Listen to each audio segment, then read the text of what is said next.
অসমৰ মাননীয় প্ৰাক্তন মুখ্যমন্ত্ৰী তৰুণ গগৈ ডাঙৰীয়া আজি আমাৰ মাজত নাই। তেখেতৰ মৃত্যুৱে গোটেই ভাৰতবৰ্ষত তথা অসমৰ ৰাইজক কন্দুৱাই থৈ আমাৰ মাজৰ পৰা চিৰবিদায় লৈছে। গোটেই অসমীয়া জাতিয়ে সকলো জাতি ধৰ্ম নিৰ্বিশেষে এজন অভিভাৱক হেৰুৱাইছে বুলি সকলোৰে এটা অনুভৱ হৈছে। তেখেতে আমাৰ মাজৰ পৰা কন্দুৱাই আমাৰ মাজৰ পৰা চিৰবিদায় লৈছে।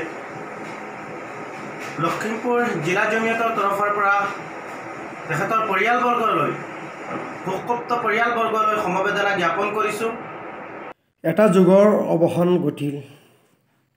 অসমৰ দক্ষ অভিজ্ঞ বিশিষ্ট ৰাজনীতিবিদ অসমৰ প্ৰাক্তন মুখ্যমন্ত্ৰী তথা তিতাবৰ সমষ্টিৰ বিধায়ক আমাৰ সকলোৰে পৰিচিত সকলোৰে চিনাকি শ্ৰদ্ধাৰ তৰুণ গগৈ ডাঙৰীয়াৰ মৃত্যুত শোক প্ৰকাশ কৰিছোঁ।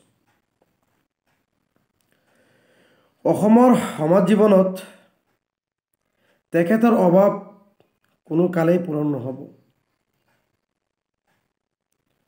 তেওঁৰ মৃত্যুত অসমৰ ৰাজনীতিত বৃহৎ ক্ষতি হৈছে বুলি মই ভাবোঁ।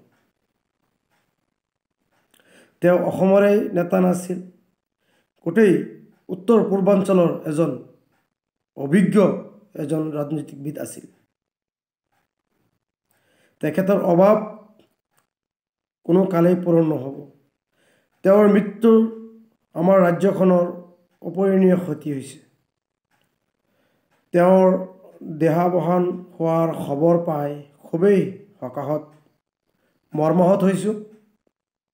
তেখেতৰ আত্মাই চিৰশান্তি লাভ কৰক তাৰেই কামনা কৰিছোঁ।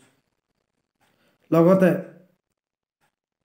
ৰাষ্ট্ৰীয় ওলামা কাউন্সিলৰ পৰা তেওঁৰ পৰিয়ালবৰ্গক সমবেদনা জ্ঞাপন কৰিলোঁ। ৰাজ্যৰ প্ৰাক্তন মুখ্যমন্ত্ৰী শ্ৰীযুত তৰুণ গগৈদেৱৰ মৃত্যুত আমি সদৌ অসম কৌমী মাদ্ৰাছা ছাত্ৰ সন্থাৰ কেন্দ্ৰীয় সমিতিৰ তৰফৰ পৰা গভীৰ শোক প্ৰকাশ কৰিছোঁ।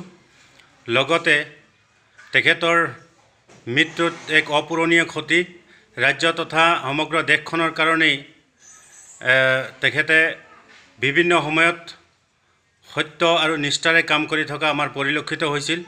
তেখেতৰ মৃত্যুত আমি গভীৰ শোক প্ৰকাশ কৰি শোকসন্তপ্ত আৰু শুভাকাংক্ষী সকললৈ সমবেদনা জ্ঞাপন কৰিছোঁ।